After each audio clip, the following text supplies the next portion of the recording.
ቅርንጫፍ በግንዱ የኖረ እንደሆነ ያፈራል። እናንተም ንበሩ ቤ ወአነ ብክሙ፣ እናንተ በእኔ ኑሩ እኔም በእናንተ እኖራለሁ። እግዚአብሔርን ፊት ለፊት ማድረግ ከእግዚአብሔር ጋር የመኖር የመጀመሪያው መንገድ ነው። የሕግ መጀመሪያ ምንድን ነው ብሎ አንድ ሕግ አዋቂ ሰው ጌታ ቢጠይቀው እግዚአብሔርን ከሁሉ አስቀድመ ውደደው ነው ያለው። ያምን ቅዱስ ዳዊት መጥቶ ሳኦል ሊገልህ ነው እንዲህ ነው ሲሉ ምንተ ትብልዋ ለነፍሴ በእግዚአብሔር ተወከልኩ፣ እግዚአብሔር ፊት ቆሜያለሁ፣ በእግዚአብሔር ታምኛለሁ፣ ሰውነቴን ምን አድርጊ ነው የምትሏታል?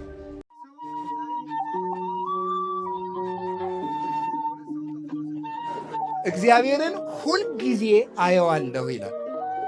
ከእግዚአብሔር ጋር ለመኖር ሁልጊዜ እግዚአብሔርን ማየት፣ ሲተኙ እግዚአብሔርን ማየት፣ ሲነሱ እግዚአብሔርን እያዩ መነሳት፣ ሲናገሩ እግዚአብሔርን እያዩ መናገር፣ ሲሰሩ እግዚአብሔርን እያሰቡ እያዩ መስራት፣ ሲነግዱ እግዚአብሔርን እያዩ መነገድ፣ ሲመክሩ እግዚአብሔርን እያዩ መምከር፣ ሲወስኑ እግዚአብሔርን እያዩ መወሰን።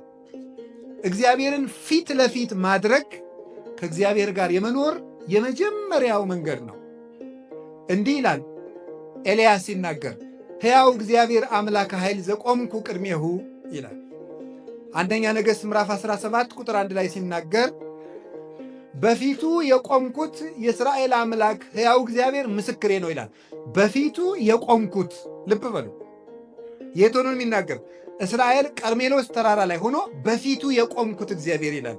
ፊት ለፊቱ ዳኛ ፊት እንደቆመ ሆኖ ነው እግዚአብሔርን የሚያስበው። በፊቱ የቆምኩት። በዚህ 3 ዓመት ውስጥ ዝናብ ጠብ አይልም ማለት። ዝናቡ ሊዘንብ ሲል ደግሞ አብዩድ የሚባል ሰው ኤልያስን ጠፍቶ ሰንብቶ ሲያገኘው ሕያው እግዚአብሔርን ለአካብ እገለጣለሁ፣ ከቆምኩበት ቦታ አልንቀሳቀስም፣ ሕያው እግዚአብሔር አምላከ ኃይል ዘቆምኩ ቅድሜሁ ከማስተሪ ለአካብ እንድገለጥ በፊቱ የቆምኩት ሕያው እግዚአብሔር ያውቃል።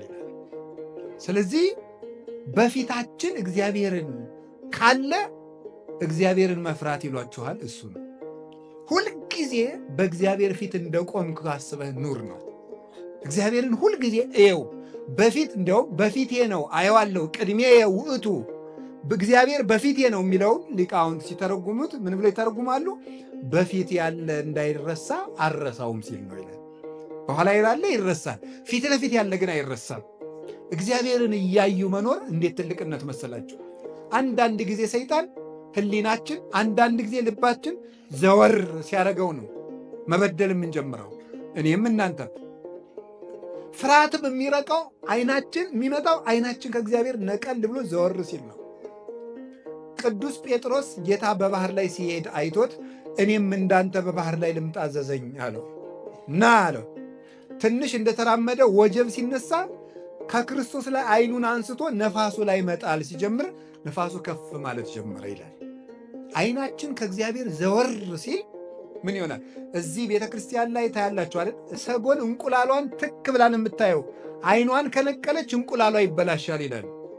እና ቤተ ክርስቲያን ላይ ስትወጡ ጉልላቱ ላይ እንቁላል የሚመስል ነገር አለ። ወፍ የምትመስል ትክ ብላ እያየችው። እግዚአብሔርም እኛን ማየት ቢያቆም እንጠፋለን።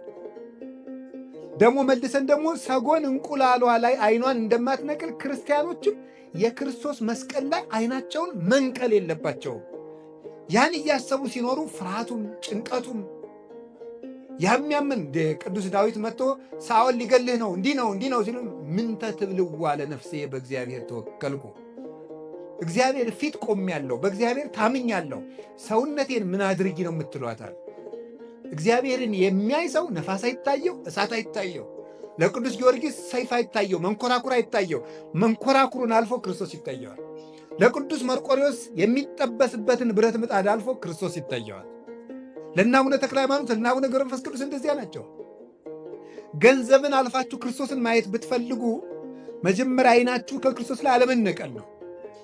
ያንን ነው እግዚአብሔር ጋር ለመኖር መጀመሪያ እግዚአብሔርን እያየን መኖር ነው።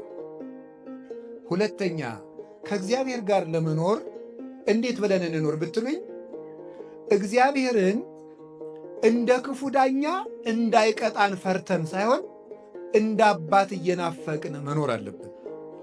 እግዚአብሔር ለምሳሌ አንዳንድ ሰው ሳይጸልይ ካልጸለይኩ እኔ አይቀናኝም ብዙ ጊዜ፣ ስለዚህ ጥሩ ቀኔ እንዳይበላሽ መጸለይ ያለብኝ ይላል። እንዲህ የሚባል በነገራችሁ ላይ የሚጸድቁ ክርስቲያኖች ራሱ ከሶስት ይከፈላሉ። ተመስገን እንደው ከሶስቱም አድርጎ ያጽድቀን ብቻ። አንደኞቹ ምን ይባላሉ? ልጆች ይባላሉ። ምን ይባላሉ? ልጆች ይባላሉ። ሁለተኞቹ ደግሞ ልጆች ናቸው፣ ወዳጆች ይባላሉ። ሶስተኞቹ ደግሞ ሰራተኞች ይባላሉ፣ ባሮች። እነዚህ ልጆች የሚባሉት ቅርብ ጻድቃን ናቸው። ወዳጆች ደግሞ የሚባሉት ደግሞ እንደው በንስሐ የተመለሱት ናቸው። ሰራተኞች የሚባሉት ግን ደመወዝን የሚፈልጉት አይደል? እግዚአብሔር ወይ ሲኦል እንዳይከተል ወይ ገነት እንዲያስገባን ብለው ትንሽ ትንሽ ጽድቅ የሚሰሩ ናቸው። ተመስገን ሰራተኛ ሙነን ያጽድቀን ብቻ ይማረን እንጂ እንደው ግን ልጅ ስንሆን ነው የሚያምርብን። ምንደኛ ስንሆን አያምርብንም፣ ልጅ ስንሆን ነው። እና እግዚአብሔርን ሲኦል እንዳይከተኝ እግዚአብሔር ገሃነም እንዳይጠለኝ እንዲህ ያልን ሳይሆን እግዚአብሔር እየጠማን ሲሆን ነው። እየጠማን እንደውም ልንገራችሁ፣ ሰው እየጾመ እግዚአብሔር ላይኖር ይችላል። ሰው እየጸለየ እግዚአብሔር ላይሆን ይችላል። ሰው እየሰገደ እግዚአብሔር ላይሆን ይችላል። ለምን? ክርስትና ተግባር ብቻ ሳይሆን ፍቅር ነው። ድርጊት አይደለም። ጉዳይን አከናውኖ መሮጥ አይደለም። ከእግዚአብሔር ጋር በፍቅር መዛመድ መገመድ ነው። ቅዱስ ጳውሎስ ሲጽፍ ብዙ ጊዜ ሲጽፍ መልእክቱን ጳውሎስ ሙቁሁ ለክርስቶስ ይላል። የክርስቶስ እስረኛ ጳውሎስ ይላል። በፍቅሩ የታሰረ ማለት ነው። በፍቅሩ የታሰረ አባ ስምዖን ዘአምድ የሚባል አባት የሕማማት የሚነበብ ምንባቡ ላይ ምን ይላል? ምንድን ነው?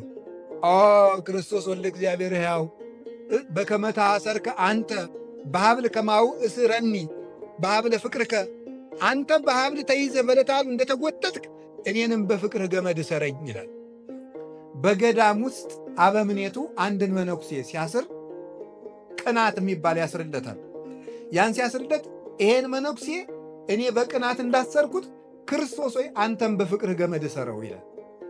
ስለዚህ ክርስትና ወይም ሃይማኖት እግዚአብሔርን መጣማት ነው እንጂ እግዚአብሔርን እንደ ክፉ ዳኛ እንደ ጨካኝ ንጉሥ እየተንቀለቀልን የምንፈራው ፍቅሩን እንዳናጣ ነው እንጂ ጨካኝ ስለሆነ አይደለም። ስለዚህ ምን አለ ቅዱስ ዳዊት? ከመያፈቅር ሀየር ሀባ አንቂተ መዓት መያት ከማሁ ታፈቅር ነፍሴ ሀበ እግዚአብሔር አምላኬ። ዋልያ ወደ ውሃ እንደሚናፍቅ ነፍሴ እግዚአብሔርን ተጠማች። እግዚአብሔር የሚርበው ሰው ቸርነቱ የሚሳሳለት፣ ለቸርነቱ የሚሳሳ፣ ለአባትነቱ የሚሳሳ፣ ምሕረቱን እያሰበ የሚያለቅስ፣ እኔ እንዲህ ያለው አመፀኛ ስሆን ጌታዬ ሆይ እንዴት ቻልከኝ ብሎ ለፍቅሩ የሚሳሳ፣ በፍቅሩ የተነደፈ ሰው ሲሆን እሱ ነው ከእግዚአብሔር ጋር መኖር። ስለዚህ እግዚአብሔርን ጌትነቱን፣ ፈራጅነቱን ብዙ ጊዜ ከምታስቡ ይልቅ ፍቅሩ ላይ ትኩረት አድርጎ፣ ፍቅር ጉልበት አለውና ዳኝነቱንም ማሰብ ይገባል። እግዚአብሔር መቀለጃ አይደለምና። የሆነው ሆኖ ግን ፍቅሩ ስቦ ከእሱ ያደርሰናል። ስለዚህ እግዚአብሔር ቤተሰቦች ከእግዚአብሔር ጋር ለመኖር ምን እናድርግ ስትሉ ግዴታ ሆኖብን አንድ ነገር አናድርግ።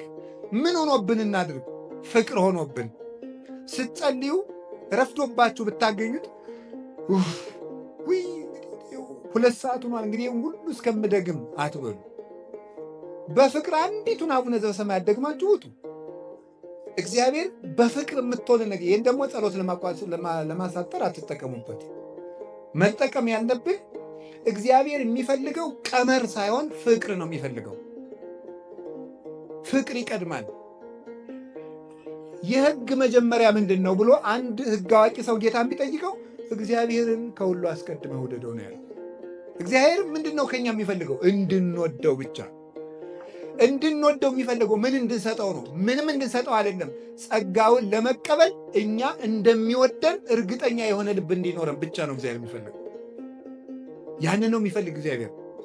ስለዚህ ከእግዚአብሔር ጋር ለመኖር ሁለተኛ እየሳሳን እንጂ እንደ ክፉ ንጉሥ እየተጨነቅን አይደለም መኖር ያለብን።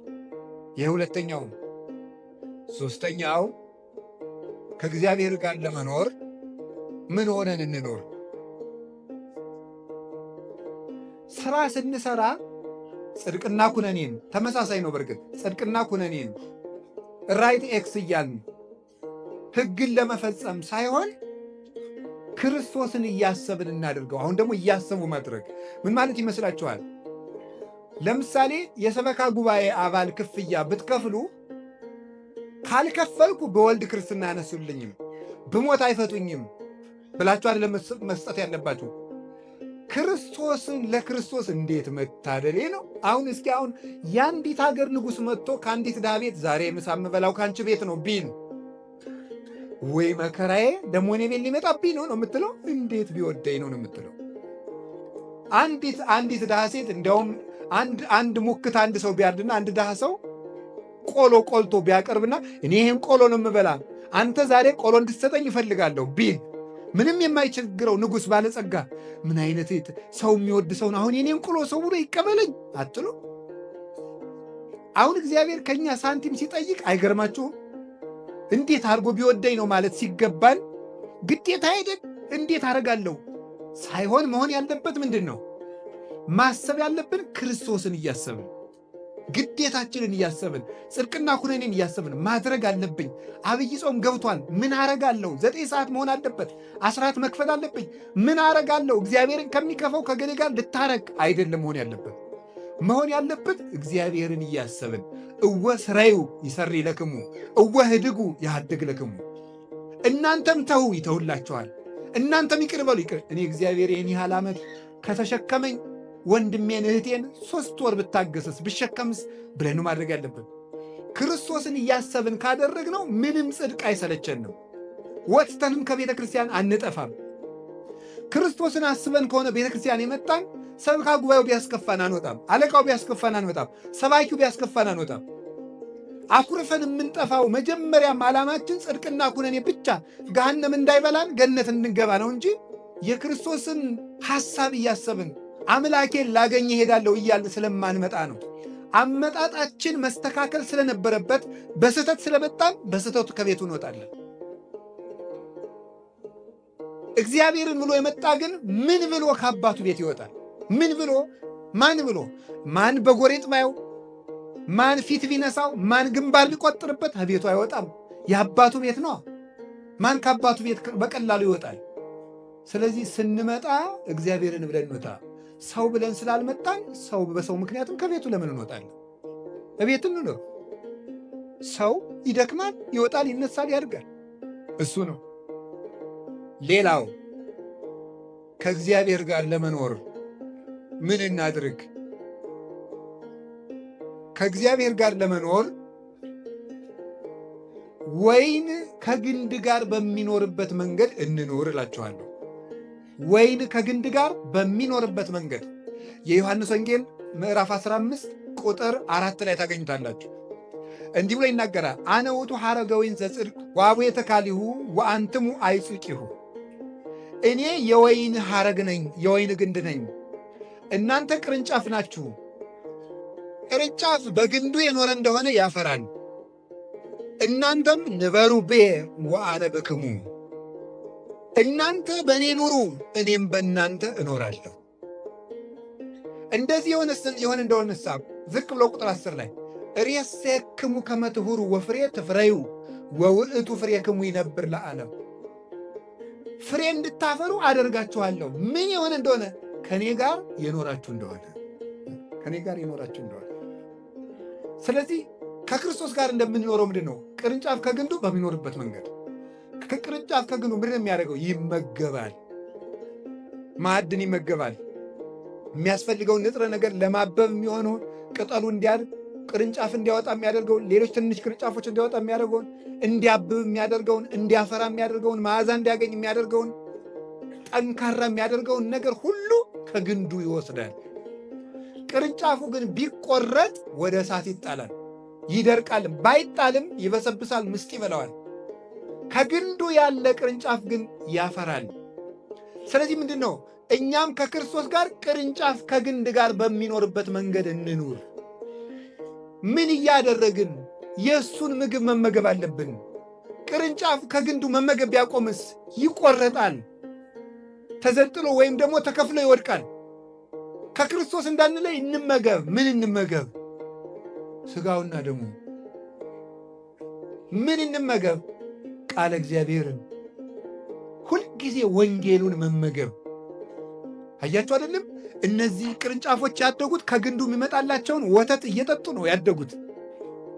ክርስቶስ እኛን የሚያሳድግበት ወተት አለው። አንደኛ ጴጥሮስ ምዕራፍ 2 ላይ እንደነገረን አፍቅሩ ሀሊበ ንባቤ ዘአልወቱ ትውስት። በየቀኑ መጽሐፍ ቅዱስን ማንበብና መማር ያሳድጋል።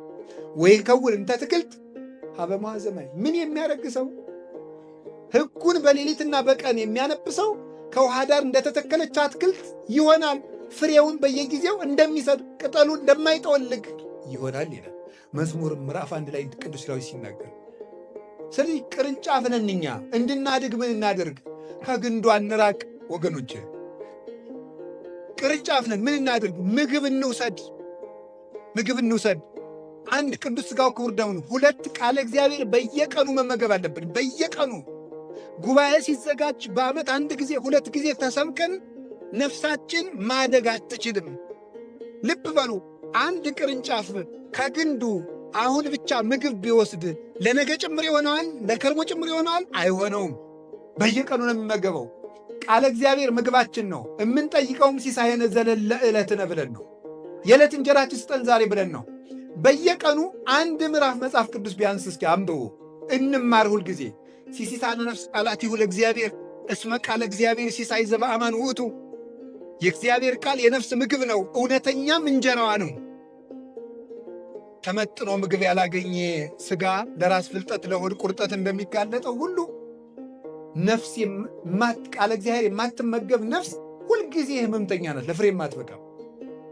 ስለዚህ ቅዱስ ሥጋውን ክቡር ደሙንና ቃለ እግዚአብሔር መመገብን፣ ሀብተ መንፈስ ቅዱስን መመገብን፣ የመንፈስ ቅዱስ መመገብ አለ። ልታውቃላችሁ እንዲህ ብሎ ነበር ዮሐንስ ወንጌል ምዕራፍ 14 ላይ እኔ እያደገክሙ ጓለ ማውታት እኩኑ ዳደግ አላደርጋችሁም ብሎ ነበር። ዳደግ ማለት ልክ እናት የሌለው ጫጩት ማለት ነው። ግን ተመልከቱ፣ ርግብ የተለየችው ጫጩት እንደማይፈለፈል መንፈስ ቅዱስ የተለያት ነፍስም አትፈለፈልም። ዶሮ ወይም ርግብ እንቁላሏ እንዲፈለፈል በክንፏ አቅፋ ትይዘዋለች። ያን ጊዜ በእናቱ ሙቀት እንቁላሉ እግር አውጥቶ ጫጩቱ ነው ይራመዳል። መንፈስ ቅዱስ በርግብ አምሳሌ የወረደበት አንዱ ምክንያት መንፈስ ቅዱስ በክንፈ ረድኤቱ ሲያሟሙቀንና ሲያቅፈን እኛ ሰው ሆነን መራመድ ስለምንችል ነው። ስለዚህ የመንፈስ ቅዱስን መግቦት ቤተ ክርስቲያን ውስጥ ማግኘት አለብን። ቤተ ክርስቲያን በየቀኑ ኪዳን ማድረስ፣ ማስቀደስ፣ ቢያንስ በሳምንት አንድ ቀን እሑድ ጧት፣ ሌሊት ሄዳችሁ ማስቀደስ ካልተቻላችሁ የከሰዓት ቅዳሴ አለ።